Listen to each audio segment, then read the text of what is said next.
na shukrani kwa sababu ya uhai ambao umetupa. Pokea sifa Mungu na utukufu. Asante kwa sababu ya ulinzi wako ambao umeweza kutulinda Mwenyezi Mungu. Asante pia kwa sababu ya afya nzuri ambao umetupa Mwenyezi Mungu. Baba, tunakumbuka wale wote ambao wako nyumbani Mungu, kwa sababu ya maagizo ambayo tumepatiwa Mwenyezi Mungu. Tunakumbuka wazee wetu na watoto Mwenyezi Mungu.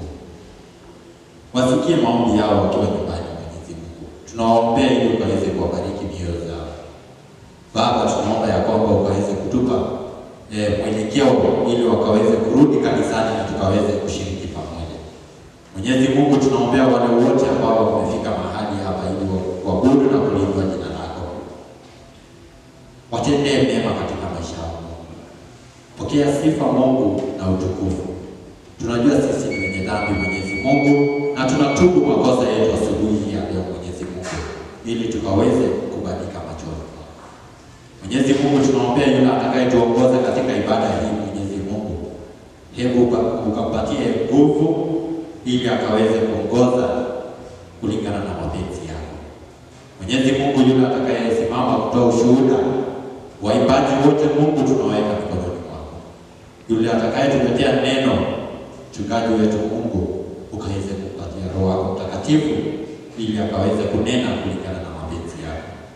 Pokea sifa Mungu kwa maana unastahili. Uinuliwe Mungu na hata utukuke. Wale ambao wako njiani wakija Mungu, hebu ukaweze kuongoza ili tukaweze kushukuru na kuinua jina lako pamoja. Asante Mungu kwa sababu ya ibada hii. Tunapoanza ibada hii Mungu, tunaomba Roho Mtakatifu akaweze kutuongoza. Asante Mungu kwa sababu ya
rejoice and be glad in it, because the Lord has made it that we shall be alive today and that we shall come here today, all of us. Kwa hivyo tunashukuru Mungu kwa sababu ya kutupatia nafasi ya kukusanyika tena hivi leo.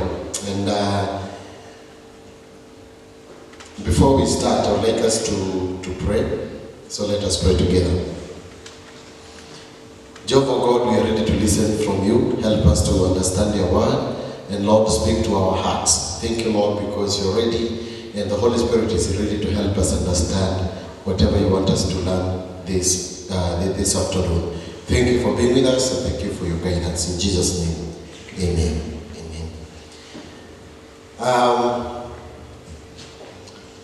Tumekuwa tukipitia through the book of Jude. That is what we've been doing. And I think, just to recap, wale ambao labda pengine hamjaweza kuwepo, we said that Jude is a book ambayo iliandikwa na Jude himself. And Jude is a brother, half brother of Jesus. But he introduces himself as a servant of Jesus Christ and a brother of James. James, the same writer of the book of James, pia alikuwa brother yake Jude, and also the half brother to Jesus Christ. And Jude is writing to the Christians, both the Jewish Christians and the Gentile Christians, that they may stand firm, because he wanted to write about salvation, but now he decides to write about the false teachers. And we talked about the first and the second verse. The first verse tukasema kwamba, and we learned that Jesus, we are kept for Jesus regardless of whatever that is happening or whatever that happens. We are kept for Jesus. Tumewekwa kwa sababu ya Kristo. And last week you also said that we saw Jude pray that the readers will have the gift of mercy, peace, and love in abundance. And it is also my prayer. And we prayed and we say that it is good for us to pray that other people will have that gift of mercy, peace, and abundance. I'd like you to read verse 3 and 4. 3 and 4. Ambayo inasema kwamba, Beloved, although I was very eager to write to you about our common salvation, I found it necessary to write appealing to you to contend for faith that was once for all delivered to the saints.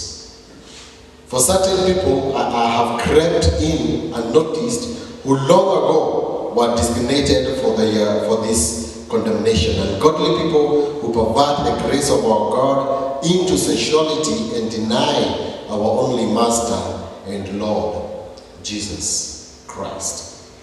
Now, our topic today is to contend for the faith. Kupigania ama kutetea imani yetu.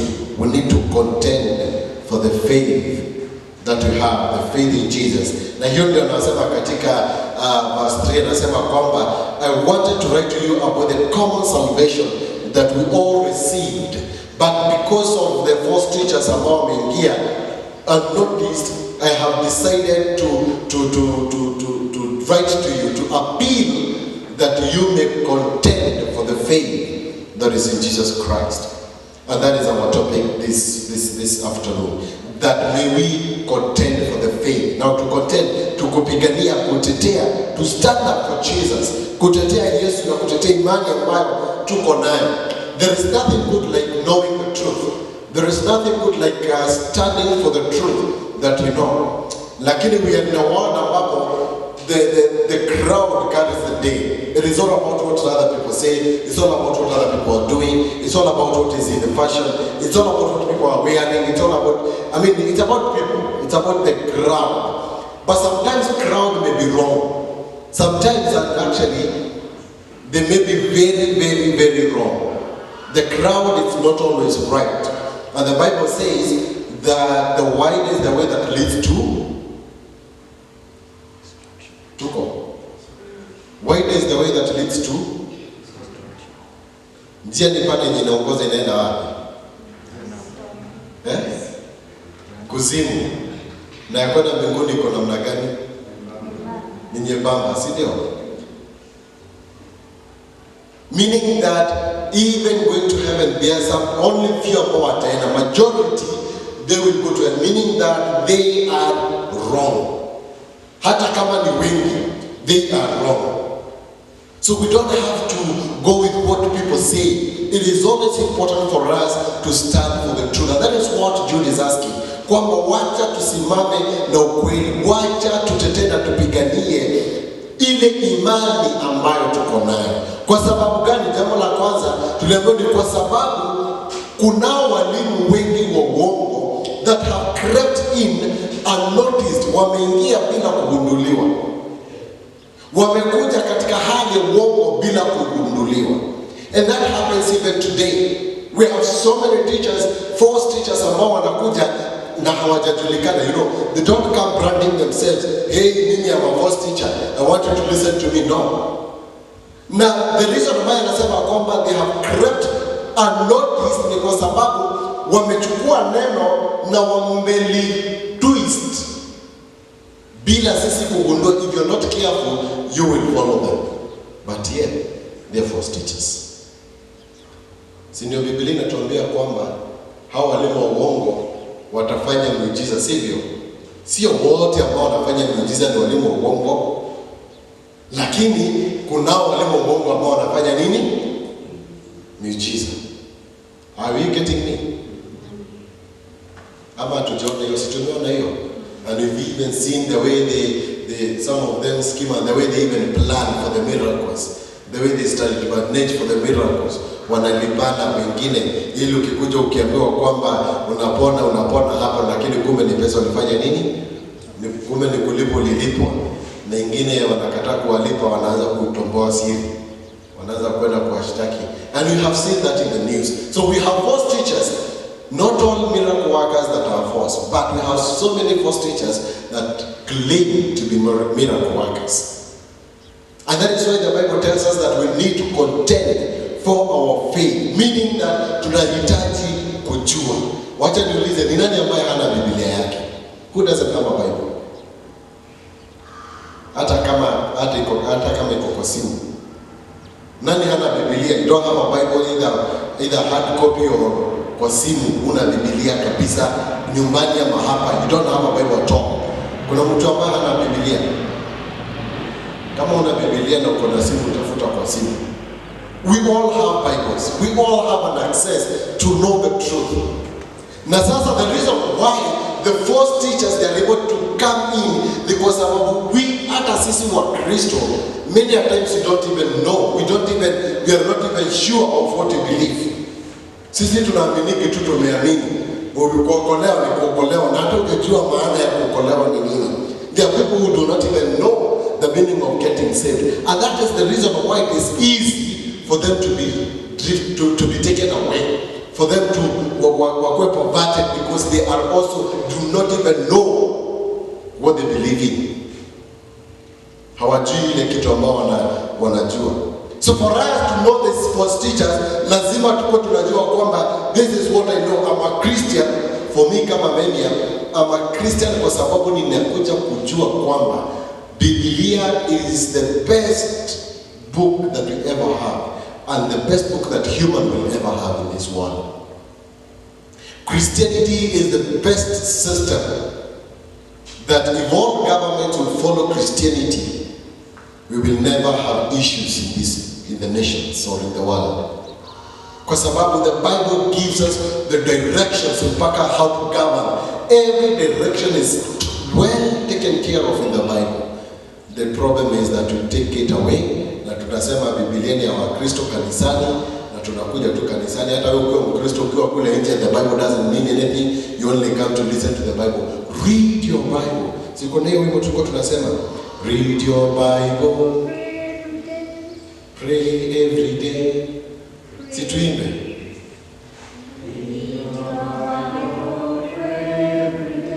If you want.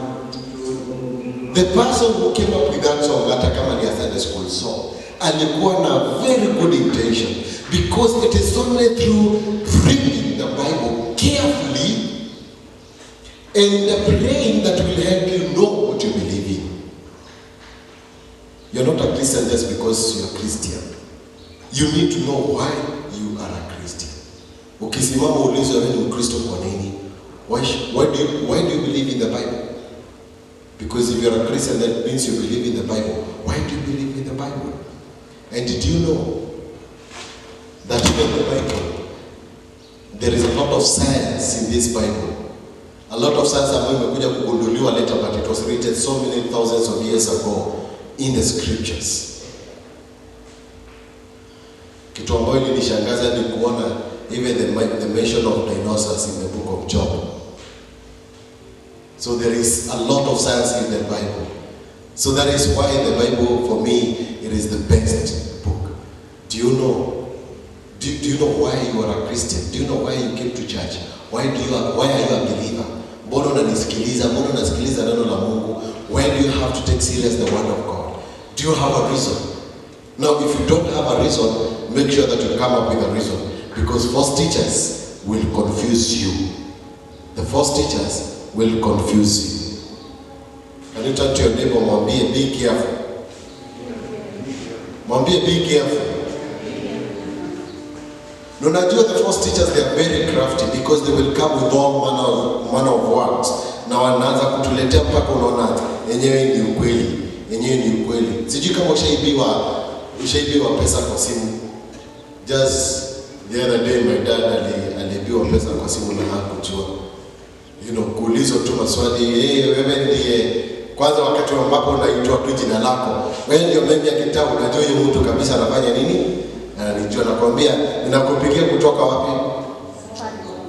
Nakupigia kutoka Safaricom. Hii account yako inaonekana iko na shida, tafadhali unaweza weka.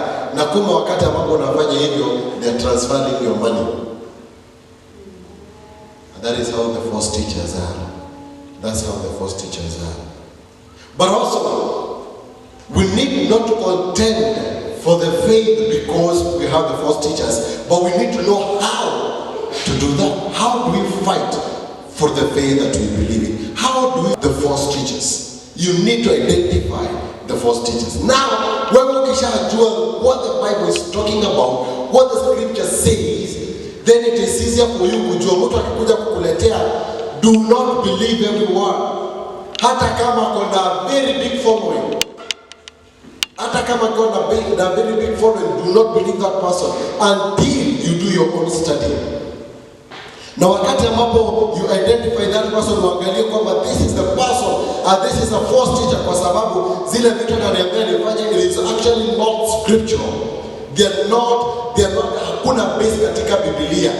Then leave that person alone. Leave that person alone. So you need to identify walimu wa uongo. You need to learn, lazima utujifundishe jinsi ya kuwagundua walimu wa uongo. Na hivi leo hawa walimu uongo wako na very other sweet words. Bado kuna wale ambao wanafundisha mambo ya uongo kama wakati wa Juda, ambao wanasema kwamba no, because we are under the grace, why should we keep on asking for forgiveness? Why? Mbona tushinde tukiomba msamaha na tuko under the grace? Si tumesamehewa na neema. And so these are the people ambao they take you away. Do not confess your sin because you are under the grace. So endelea tu kuishi vile unataka kuishi as long as you are under the grace. That's a false teaching.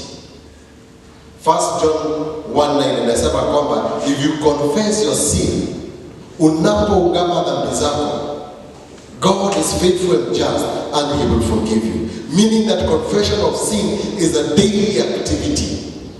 We cannot just say, and that is what Paul says in Romans. Anasema in Romans 6, anasema kwamba now because we are under the grace, should we continue sinning? Anasema by no means should we continue sinning.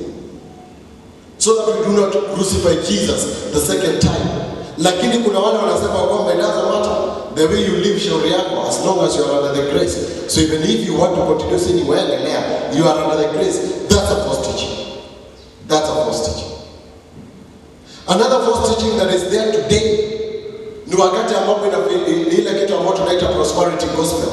Wakati ambapo we focus so much on people investing, ni kama tumechukua Mungu ni kama God is a bank or an ATM. You invest there, anytime you want to withdraw, you just withdraw. There is no connection kati yako na Mungu. The only connection ni pesa. That's a false teaching. Before you invest financially in God, you must invest your heart first. Lazima kukue na that connection between you and God before you give. hata ukitoa utoe aje and your heart is not connected to God, all you're doing is null and void. Lazima kwanza connect na huyu Mungu, so that when you give, you're giving knowing that I'm not giving because ni kama nina invest in a bank account, lakini I'm giving because I know this is what I'm supposed to do. Another false teaching ambayo imeingia na ambayo ni kali sana, na imekuja sana after corona, watu wakianza kuuliza swali wakasema kwamba if God is there, why is it that he's not healing corona? Why is it that the coronavirus is still there with us?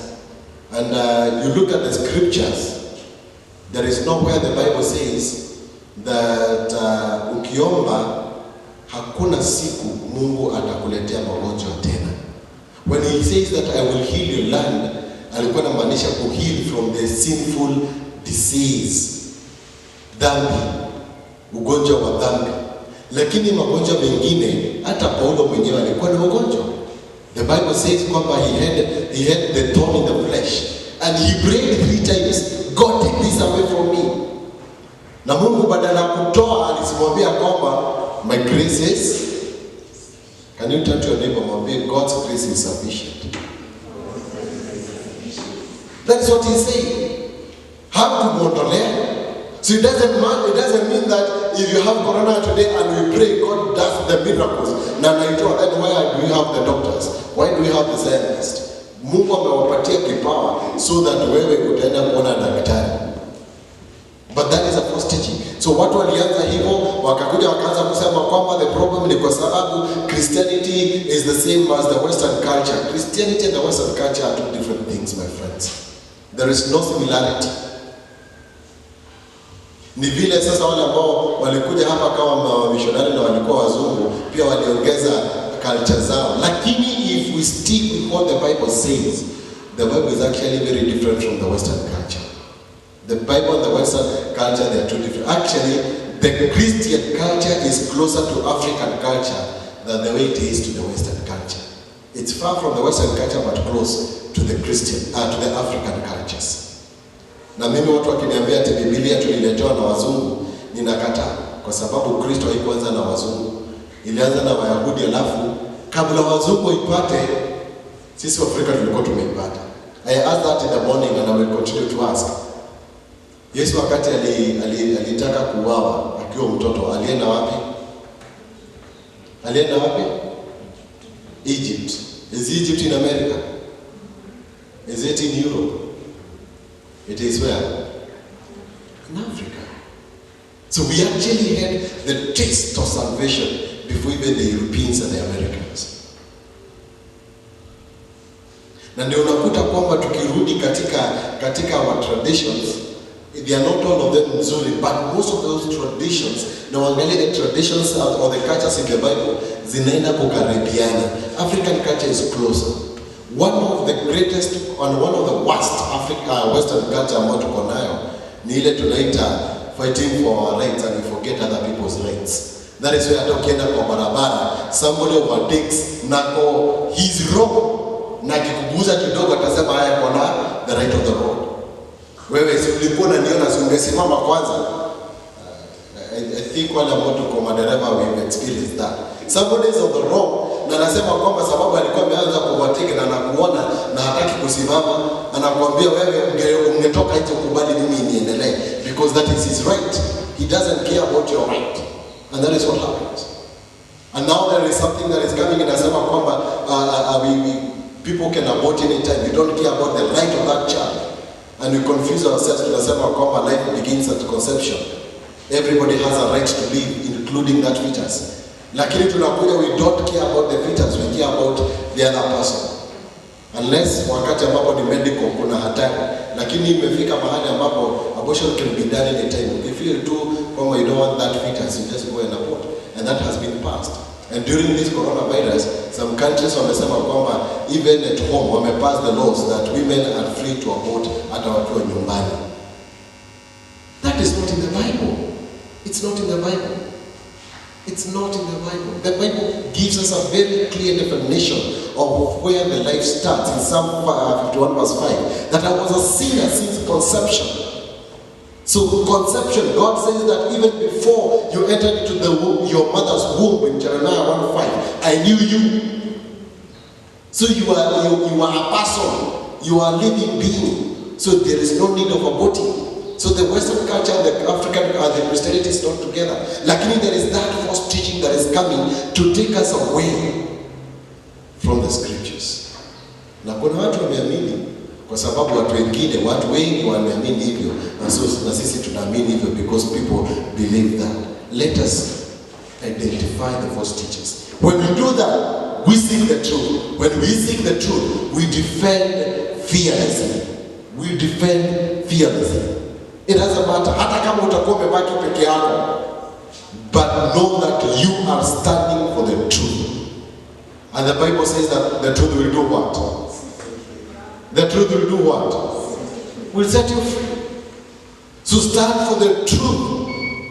Hata kama ni wewe peke yako, stand for that truth. Don't care about other people. It doesn't matter what people believe. It doesn't matter what people are saying. It doesn't matter what is the talk out there. That doesn't matter. What matters is this the truth. Let us seek the truth. Let us seek the truth. Tutafute ukweli kutoka kwa Biblia. Hapo tutaweza kumtetea Yesu. Now what am I saying this afternoon? Like Jude stated, we also face false teachings. Kunayo mafundisho ya uongo mingi sana. Na tunahitaji kusimama na kumtetea Kristo na kutetea imani ambayo tuko nayo. Kwa sababu walimu ni wengi. Walimu uongo ni wengi. False teachers are many. Number 2, tunahitaji kujua how to stand out, how to contend for this faith. Now, how to do that? Number 1, to identify the false teachers and the false teachings. And number 2, seeking the truth. And number 3, defending fearlessly. Can you turn to your neighbor, mwambie, contend for your faith. Angalia vizuri, mwambie, unamuulize, unaamini kuna Mungu? Mwambie, then defend that. Because even others wamesimama na kujiita wao ndio Mungu, na tunaishi tukingojea. Mwingine alisema kwamba ukitaka kwenda kuona uzima wa milele lazima tutapitia kwake. And that even God calls him my Lord. And he's just a fellow Kenyan and you know him. Unashangaa. And that is, by God's grace, God allows such people to continue to exist. Si hata tulikuwa na mwingine alikuwa anaitwa Jehova Wanyonyi. Yuko ama alienda. We were told kwamba alikufa. Hawawezani. Na kuna wengine wengi ambao wangetaka tuabudu like God. But contend for your faith. Contend. Stand firm. Stand firm. Now there is this song. Nataka tusimame tuimbe tukimalizia.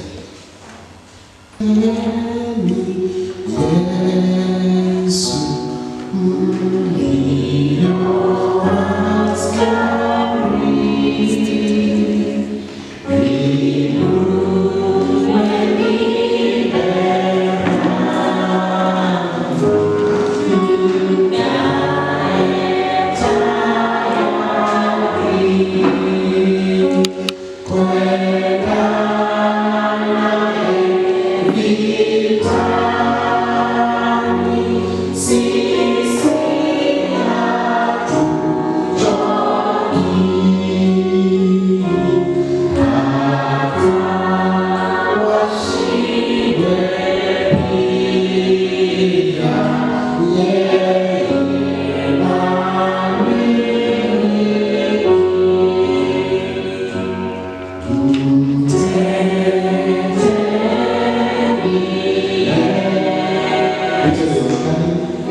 Segura